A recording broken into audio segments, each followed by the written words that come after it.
What a show! Am I right? Night one of SummerSlam was absolutely freaking awesome. All the matches in this show was great. But before we get into this video, drop a big thumbs up down below. Hit the subscribe button if you are new, because I'm on the road to 500 subscribers. Really like to get there before the end of the year. Anyway, let's hop into today's video. The show kicked off with Roman Reigns and Jey Uso versus B&B Security, aka Braun Breaker versus Bronson Reed. And let me just tell you, this match was a very, very fun match. Of course, we couldn't have a Jey Uso match without him running it back and yeeting mid-match, by the way. Crazy. Also, I thought it was weird that in the beginning of the match kind of was a tornado tag match and then eventually turned into a regular old tag team match. But during the yeet, the run it back, Roman Reigns got pulled out for B&B Security. Jey, who luckily was already on the middle rope, so got on a top rope, then did a crossbody, aka an Usos type splash, and helped Roman. He mostly landed on Roman though, so I don't know what was that about. Bronson Reed may be the first ever person to ever give a piggyback ride to a wrestler to hit a move, because Bronson Reed picked up Braun Breaker in a piggyback position and then landed on Roman. Or no, it was Jey. But, still, what a crazy spot. Did not expect that either. What also I didn't expect was Roman Reigns doing a tope con hilo over the top rope. What I mean by that is, the last time we've seen Roman Reigns completely dive over the top rope was back in 2018, and Roman Reigns decided to pull it out for SummerSlam. This Roman Reigns hasn't even pulled it out for a WrestleMania, but he pulls it out for a SummerSlam. This man went flying over the top rope, completely cleared it, and literally overshot Bronson Reed and Braun Breaker, almost landing on the top of his head, which almost gave the OTC some CTE. So, Roman Reigns, though, luckily, at last minute, he flipped and landed on his back, but still, Roman, we need you to pull this off some more. It's more at these big special events like SummerSlam and WrestleMania, because, bro, you don't got too many years left in you to keep doing those crazy spots over that top rope, but, man, at least Roman Reigns can still fly. You know who also can fly, though? Bronson Reed, because Bronson Reed also did a dodge to the outside on Jey and Roman, which I did not expect one bit at all, because Bronson Reed doesn't fly like that. The only time he does any type of flying is when he hits the tsunami.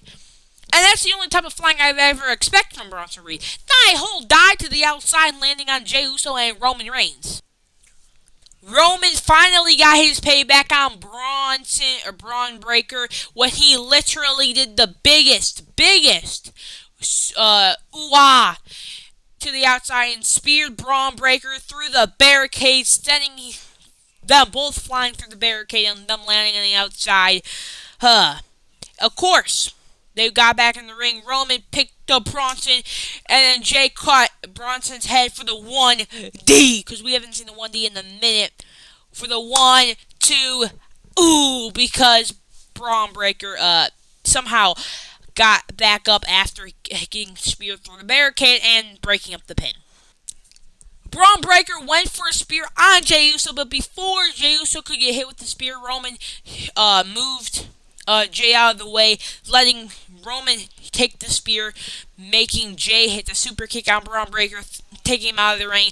Then a spear to Bronson Reed by Jey Uso, then an Uso splash to the 1, 2, 3, and your winners of the matches, Roman Reigns and Jey Uso. Very predictable, because honestly, are we really going to let Roman Reigns in what could be his final SummerSlam ever take the pin here or lose this match? No. Come on, am I right? Am I right? But I thought this match was very good and very fun with some crazy spots, was my thoughts of the final match. The crazy spots is Roman Reigns taking a big fly to the outside because we haven't seen Roman hit that spot since 2018, folks. So Roman Reigns risked his life to entertain us. But I thought this match was really good. And congratulations to Roman Reigns and Jey Uso to win the match. The next match was the Women's Tag Team Championship match with Roxanne Perez and Raquel Rodriguez against the not friends Charlotte Flair and Alexa Bliss. This match was pretty good. I had a nice story to the match a little bit. But Roxanne did hit a cartwheel knees to the back of Charlotte's head. Had to feel that. But of course, when Alexa Bliss got tagged in, she started doing some wild punches to the face of Roxanne's face, which felt bad for Roxy's face. Charlotte, when she got tagged back in, she went to the top rope, hit a double moonsault on Raquel on Roxy.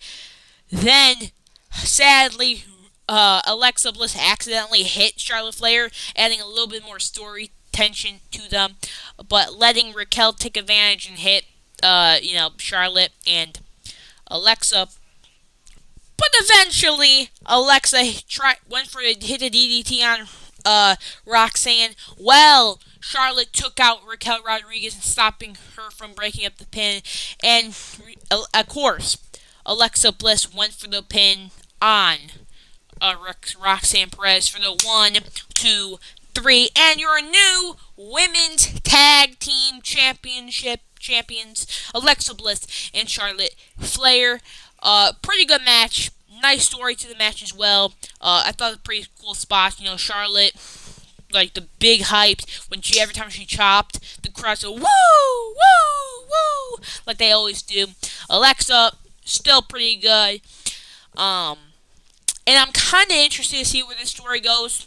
I'm gonna guess eventually this story goes when they lose the tag titles, that Charlotte or Alexa even, which would be a surprise, turns on one another, and it makes a big feud.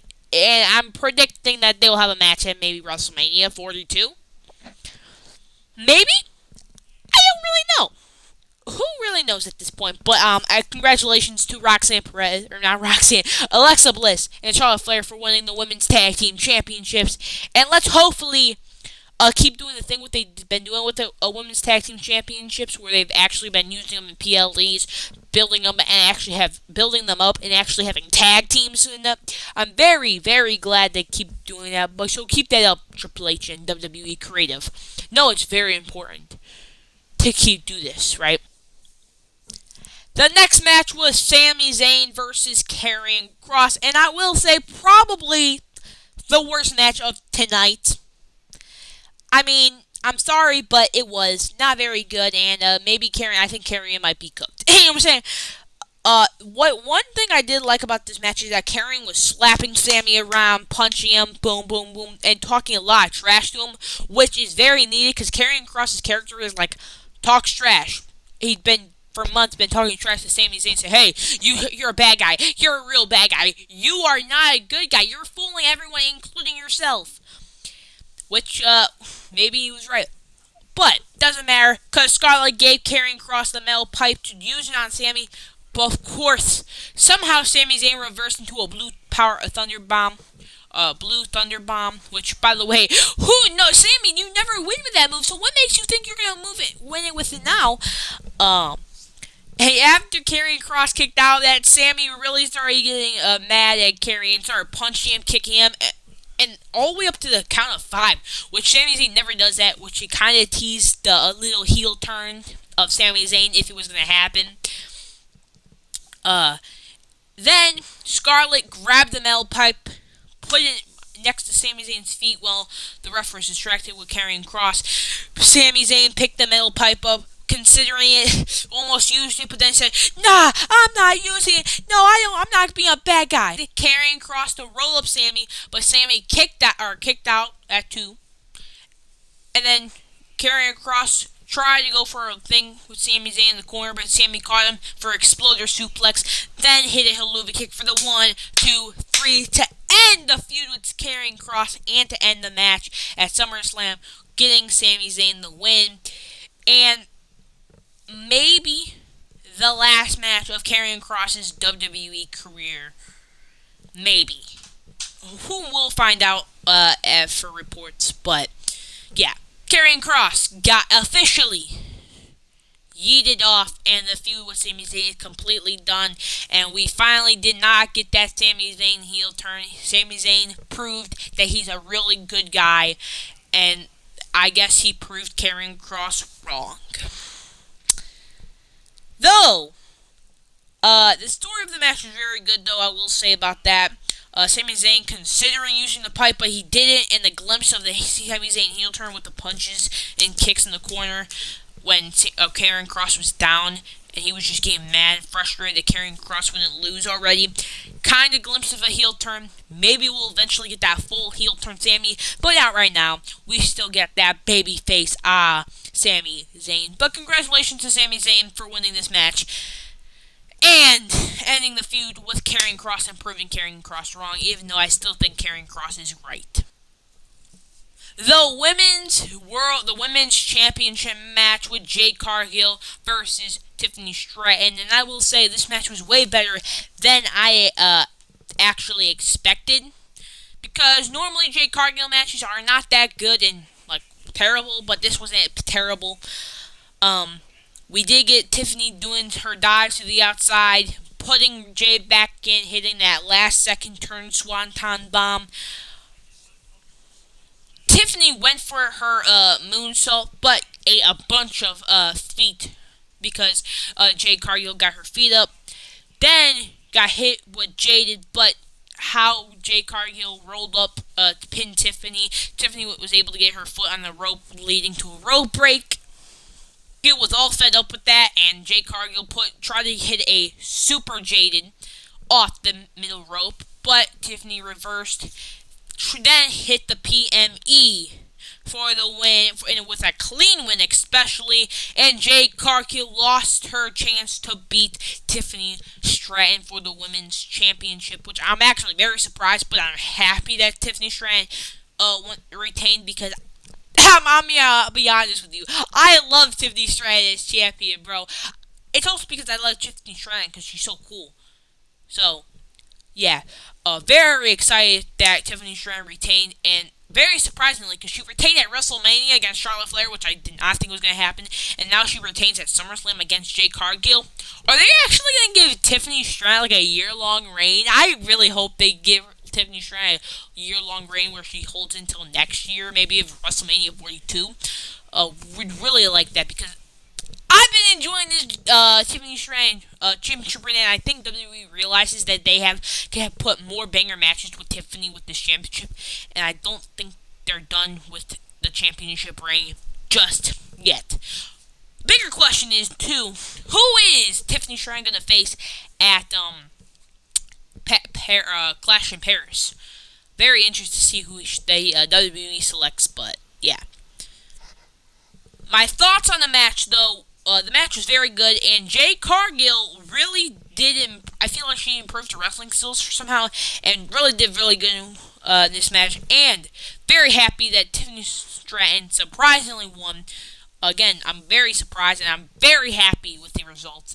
Even though I did predict Jade Cargill was going to win, I don't care though. I'm very happy that Tiffany still won the match. Which was Jelly Roll's in-ring debut against Logan Paul and Drew McIntyre with his tag team partner, Randy Orton. I'm not gonna lie, this match was better than I was expecting it to be, and I actually liked it.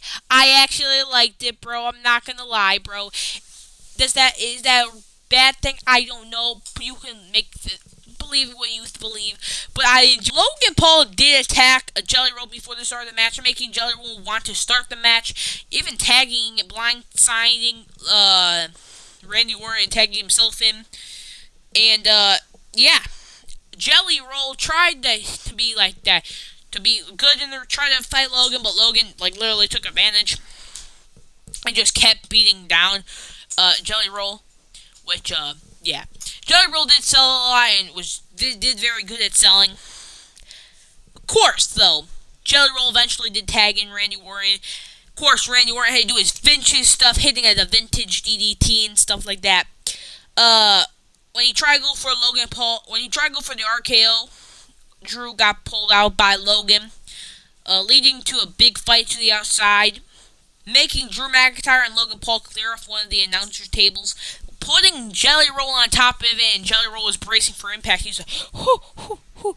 And then Logan Paul got in the ring post with his Meta sunglasses on that record stuff and some Prime bottles. He threw them up in the air, did a huge frog splash on Jelly Roll, exploding the announcer's table, by the way. That TV got cooked. And I think Jelly Roll might have almost died because how big that frog splash was. That was a nasty frog splash by Logan Paul. But loved it at the same time. Medical tried to take Jelly Roll to the back, but he didn't want to go to the back. He climbed to the steps, got tagged in by Randy Orton, hit a choke slam on Logan, hit a jelly slam onto Drew. Randy even hit an RKO on Drew. Logan threw Randy outside into the ring post and outside, letting him hit a frog splash on Jelly Roll for the 1, a 2, a 3. And surprisingly, WWE let the celebrity star Jelly Roll to take the pin and making Logan Paul and Drew McIntyre win. That, my friends, is you call a surprise, because normally when they have a celebrity in a SummerSlam match or in a match at all, they win. But here, they lost, which makes me think that they have more plans with Jelly Roll and Randy Orton and this tag team. Don't know what about it. My thoughts on the match was it was way better than I actually ever expected this match to be, because how fun it was. This was also a very fun match. Really appreciate how fun this match was. Did not think it was gonna be this good. And by the way, Jelly Roll can wrestle. He can go. He goes on a Mount Rushmore of WWE celebrity wrestlers. Like Jelly Roll belongs on the Mount Rushmore with Bad Bunny, Johnny Knoxville. Like, he belongs on that. Logan Paul, he's not even a celebrity anymore. He's just a WWE superstar at this point. But, yeah. Very surprisingly good match. A very fun match. And someone check on Jelly, see if he's okay. So, yeah. But imagine we got Travis Scott, man. That Travis Scott match would have been trash. Like Jelly Roll more. Time for the main event, which was Gunther putting his World Heavyweight Championship on the line against CM Punk. Okay, so this match proved why CM Punk is still the best in the world, because he literally put up a nice fight against Gunther. But Gunther literally beat him to crap. He literally beat him so much. He literally beat bro, I don't have words to describe how bad Gunther beat CM. The match was mostly grapples and stuff. Like, people that don't like this type of wrestling, probably hated this match, but Gunther was using a grapples, chops, the back, the chest, the hamstring to CM Punk. Very, very hard-hitting match, and very technical match as well. CM Punk and Gunther were matching each other and slapping each other because they're slapping each other so much. But Gunther had the upper hand because he's younger, stronger, and a little bit faster than CM Punk, so he hits harder slaps, harder chops, harder kicks to the face of CM Punk. Even Gunther put CM Punk in a literal sharpshooter, and then Gunther was flexing on top of that. But of course, CM Punk reversed it into a sharpshooter himself.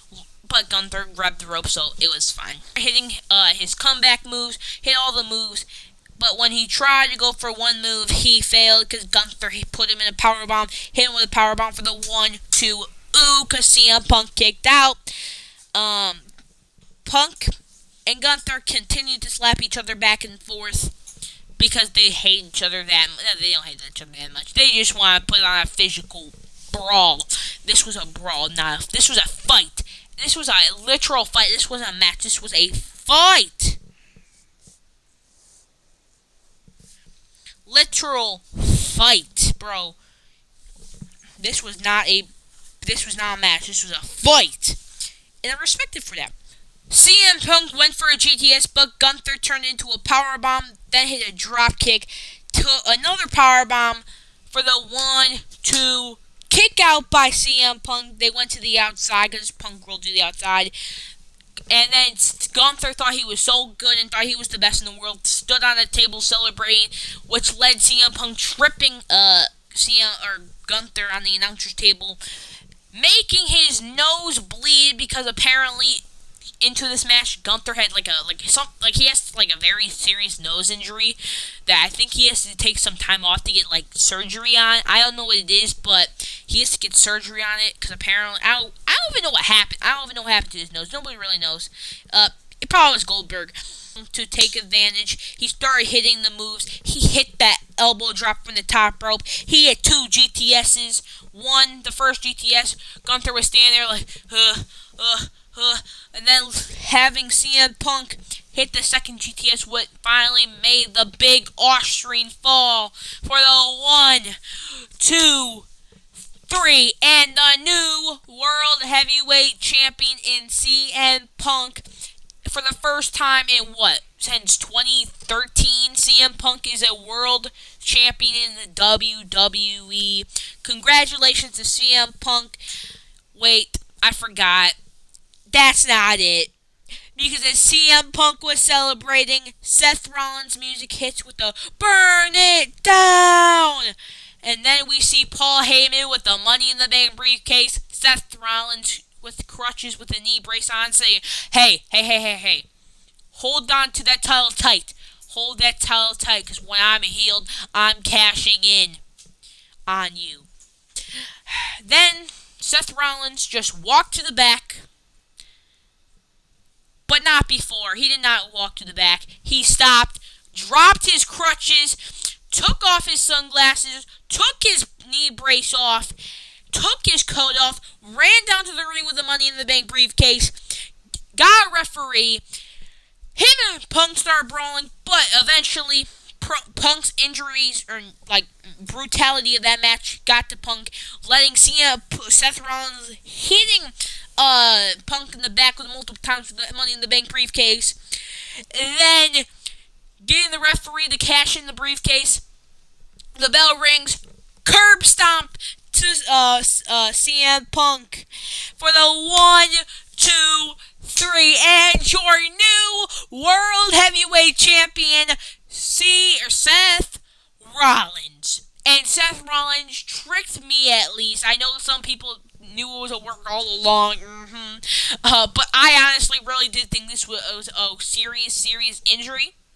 Which, by the way, I'm glad this wasn't a serious injury. You want to know why? Because we got the greatest Money in the Bank cash-in of all time. I don't care what you say. This is the greatest Money in the Bank cash-in of all time. Literally. Can't convince me it's not.